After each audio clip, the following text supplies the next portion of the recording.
What's up, y'all? It's Hajime Academia, and we're here to talk to you about Samurai 8, chapters 10 and 11, the most badass chapters we've gotten yet.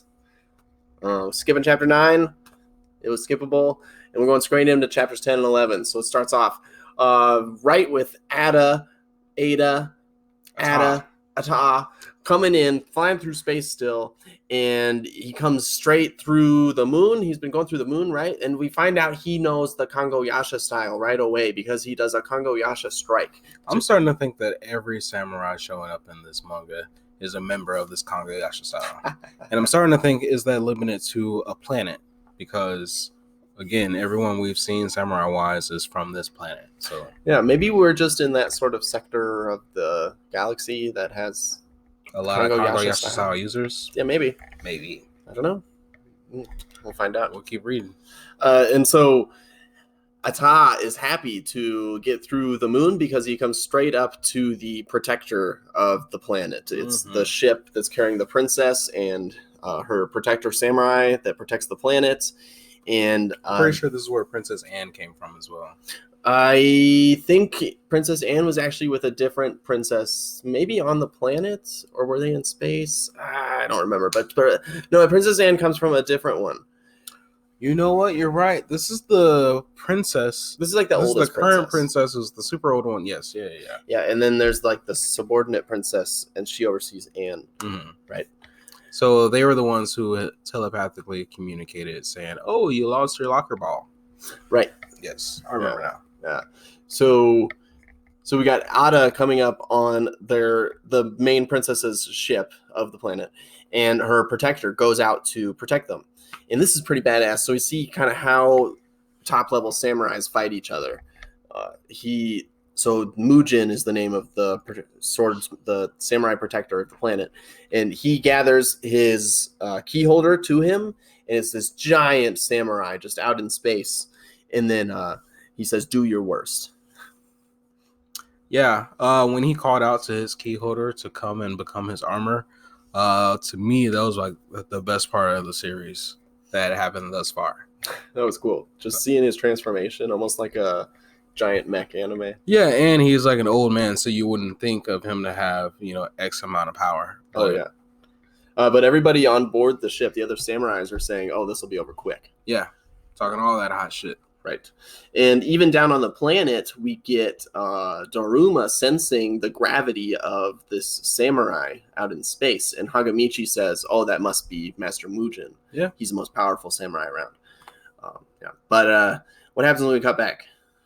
Once we cut back, we see the strongest of them all, the Samurai Mujin, and pretty much everybody else that was on the ship destroyed. Floating in space, we see locker balls, we see soul spirits getting loose.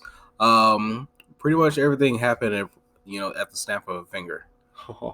Everybody's gone. Yeah, Thanos style. Yeah, this guy is a badass. He took out every one of these samurais, and the last one was the strongest, and he took him out. And what was that? He says, "Do not forsake me now." To the warrior god. To the warrior god, right. So I guess when you're forsaken by the warrior god, that's when a samurai actually dies. Yeah, because supposedly he was immortal. Maybe on some Master Roshi tip, as being as, you can't die from natural causes, but when it comes to battle, hell, anything can happen. Yeah, so we're not entirely sure how a samurai comes to die or comes to be forsaken. We'll probably learn more about that later on. Down the line. I'm thinking, kind of like what you were mentioning earlier. It's almost like a shameful act or, an embarrassing defeat. Yes. Something to that degree. That's what I was thinking. That can have you be forsaken. All right. Like, yeah, you lose embarrassingly or you get so badly defeated. It's just a complete defeat. Or you lose your way as a samurai. Right. A lot of rules go into play when being a swordsman. And maybe it was Mujin sort of begging not to be forsaken that made him forsaken. Yeah. Like he's kind of begging pleading for his life. life. Yeah, maybe that's what did it. Shit. Yeah. Oh, well. So after this, Ada flies down towards the planet, and we cut over to Hachimaru's father, where we get a very exciting revelation. Mm-hmm. Yeah, what do we see? What happens? We see that this man is a motherfucking cyborg. What? Yeah, this guy got body parts opening up, storage compartments for putting shit away, hiding whatnots. I wonder if Hachimaru even knows. Probably not. It doesn't seem like it. But what he's dabbling with is he's making it sound like that he has some secret or ultimate weapon that he's used on some like just in case scenarios. So right, that looks a little exciting. I want to say this is shown in chapter 10, leading to 11. I think it's still chapter somewhere in there. Right, because well, we'll get to it. So after that, his father is sitting at this beacon, which finally connects to Hachimaru's walking cane that he had given him in the first chapter. Yeah. So he had put a locator device in there, and so now he knows where Hachimaru is, and he jumps in his speeder and starts heading over to Hachimaru. Yeah, because I was thinking back just a couple of chapters ago, like, man, is this guy not going to notice that his son is gone? Yeah, or is he ever even going to see Hachimaru What again? kind of parent are you? But see, that's not something you had to worry about before, because he had mans tied up. Wait, what? He had him tied up to the robotic things. Right. Yeah. So we get this good scene with both Hachimaru's father coming, and then on the other side you have Ada coming. Ada is also flying towards Hachimaru, because he also has some sort of way of locating them. We skipped that. He also sends out a beacon searching for Hachimaru. Actually, it says go capture Hachikaku, not Hachimaru. Yeah. So this is a little bit of intrigue that we get in the story right there. Hachikaku. So Ada's we're hearing about this device. thing that we've never heard of, and we're reading it assuming, oh, this guy must not know who or what he's talking about, because he may be looking for Hachimaru but not knowing it. Right. Or somebody related to Hachimaru. Yeah. We were thinking maybe Hachimaru's mother or his That's father. what I was leaning on. Because we didn't even know his father's name, so it could have been his father.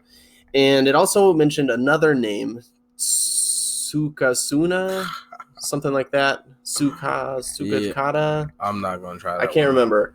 It was something like that.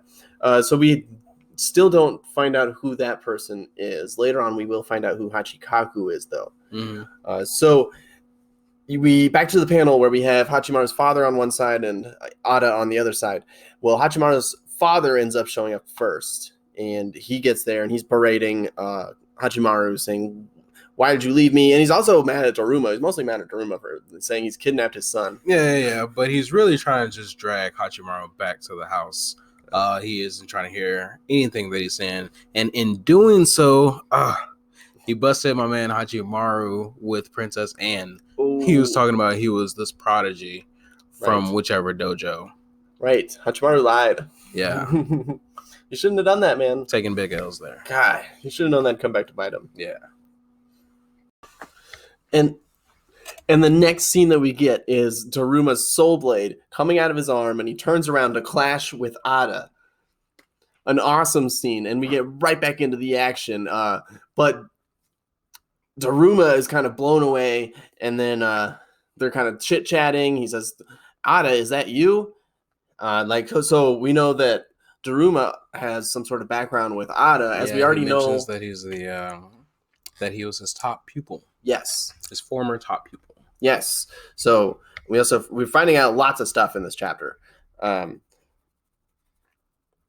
also sets up the, I guess you could say, the degree of difficulty that we'll be facing, as far as like future villains or future bad guys. We see a lot of stuff. Like we see Ada controls these swords with his mind. And you can just make them go wherever he wants. I did read somewhere in the manga it was like shink, and I'm all like, he didn't draw that. I mean, there's like came out of nowhere. 3 swords at once floating around. He can't draw all those at once. Yeah, but when I was reading, I didn't get the sense that he was controlling them more so than they were moving on their own. But yeah. So Ada is talking to Hachimaru's father and saying, give me Hachikaku. So kind of think that the father is not Hachikaku at this point. Right. But he knows who is. And this is kind of where chapter 10 ends, I think. Basically. Somewhere around here. Yeah. Chapter 10 and 11, because they're so in the same setting for the most part, is basically just one long chapter. Yeah, and then right, so we'll skip right over to chapter 11-ish. And what's happening in there is, well, we see Daruma he's just completely fucked. His whole body is destroyed except for part of his face and his back. But yeah, he's got that one single blow that he exchanged with Ada that just fucked him up. And that left his soul lying on the ground. Right, a soul. I don't know if it's his soul. Yeah. If it was his soul, I believe his whole body would be dropped. It could be the soul of that Sukasada. Yeah, it could be that one that he was looking people. for. You're right. Yeah, so it could have been that one, but a soul rolls out of Hachimaru. A soul rolls out of Daruma's opened up body, and Ada says, "Oh, so you had it, Master Daruma." And this is where we find out that Daruma was his master. Mm-hmm. Yeah, and so Ada grabs the soul that's on the ground, and then he bows down to Daruma, calling him master. And this is where we get some exchange from Hachimaru. Hachimaru steps up and he says, "Oh, he's bowing down before master. He must be friendly." Yeah, but the way that he said that was almost like in an anxious way. Yeah. So he was saying that in hopes that they didn't have to fight because this guy seemed kind of scary. I agree. That's right. Because Hachimaru's kind of getting pretty nervous. Mm-hmm. Right. But he's not, that strong samurai that he was talking himself up to be 2 chapters ago. He's been all talking. He kind of knows it. Mm-hmm. It's starting to show a little bit. Just a little bit. And Ada is so enraged when Hachimaru speaks to Daruma this way, and he just says, "How could you speak to your master this way, boy? How could you do that? You have no respect." And this is where he says, "Who do you think you are?" And Hachimaru says, "Oh, I'm going to become like the great myo-o and travel the stars and save the world." And it just blows Ada even more off. He is so pissed, and he says, "Boy, who do you think you are?" And he starts stepping up to him with his sword out. It's because as if he's just out to play hero. Yes. He's not taking the samurai stuff seriously. It's just he's got a key holder. He's basically got a princess. And he's just thinking that everything's just going to be handed to him, and that's not the way that things actually are working out to be. Yeah. And so if I were to be, a respected swordsman as Ada is, I'd be pissed too. You disrespected my craft. Yeah. I don't take that shit. Yeah, like you think you're on the same level as me as a pupil of Daruma? No.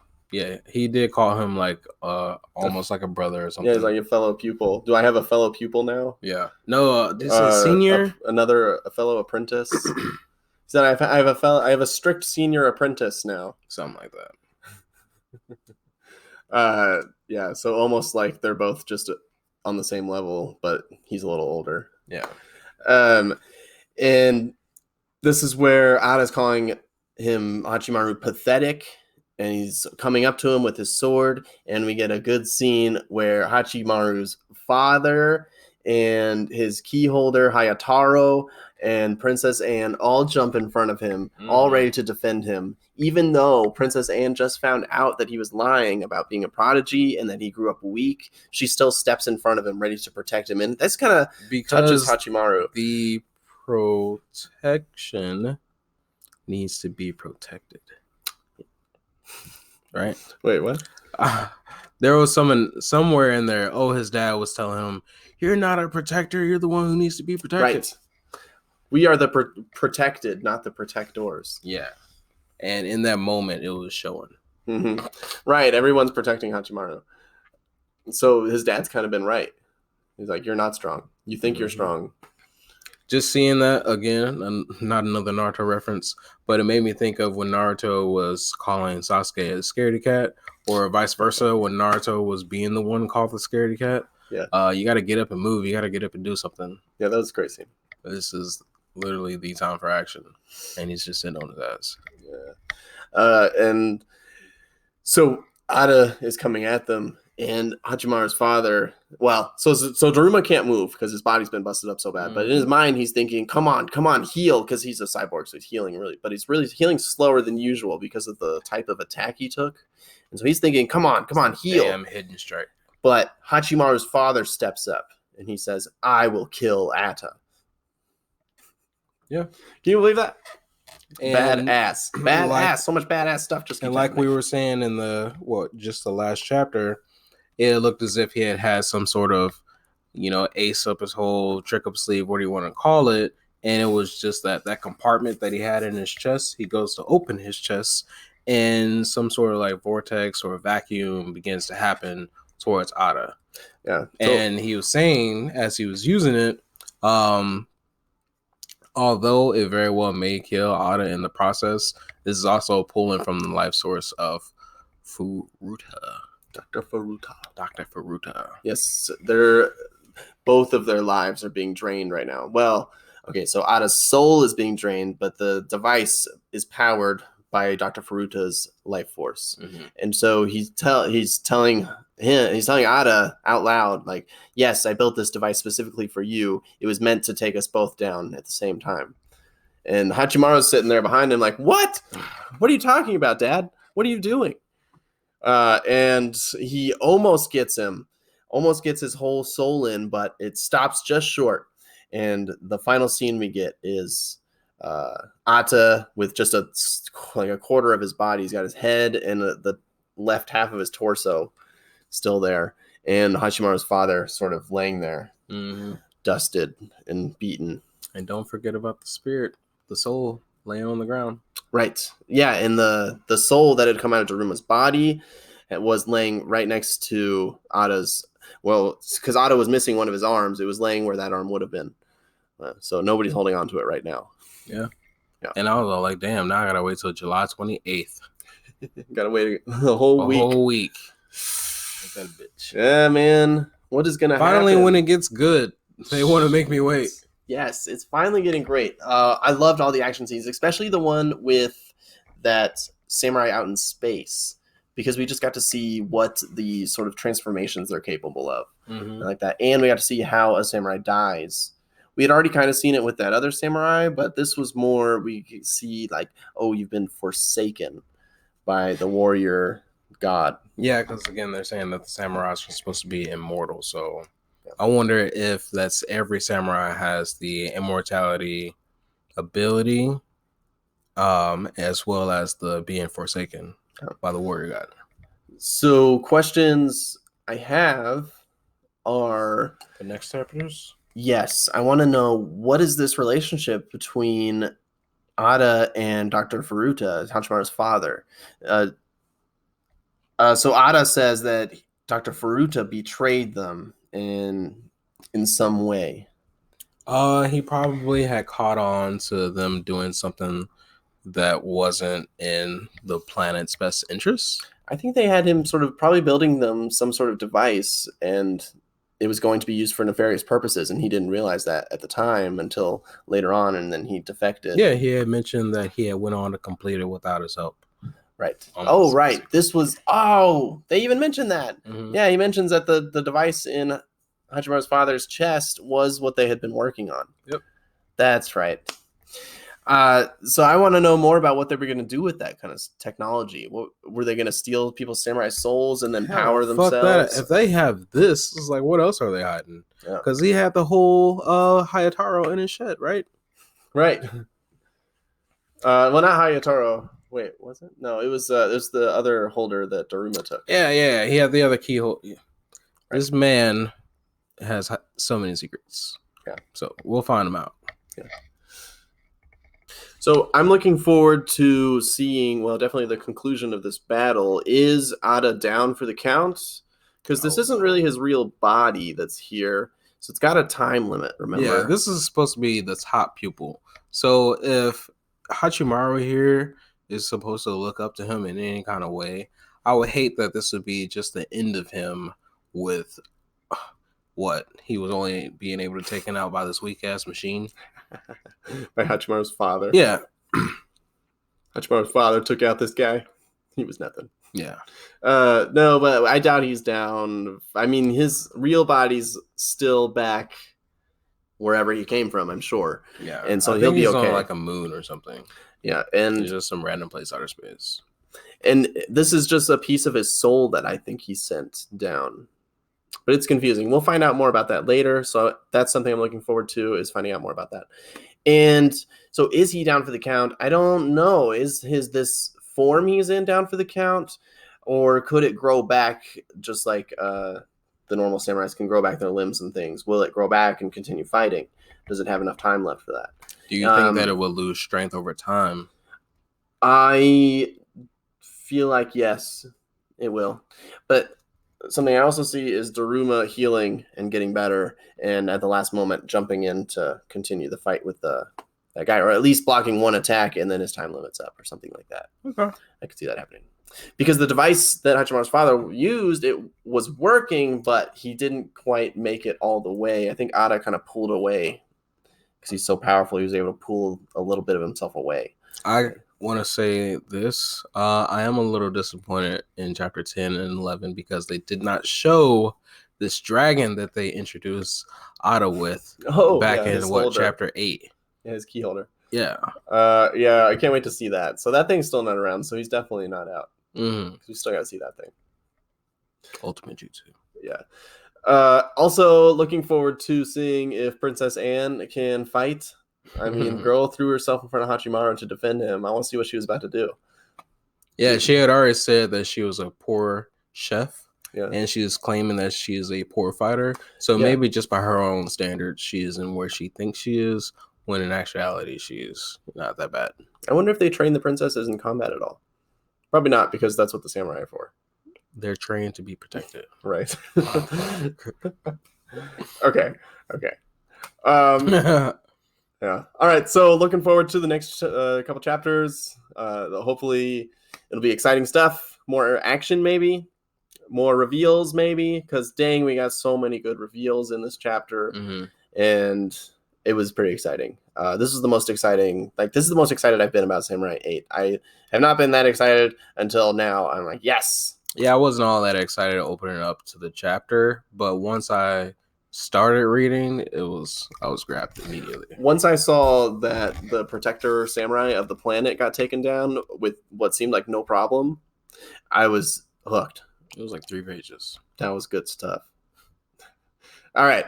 Thanks for watching, y'all. Remember to like, subscribe, comment, notifications. Anything else? Subscribe, share, all that good shit. Share. I didn't mention that one. But yeah, share.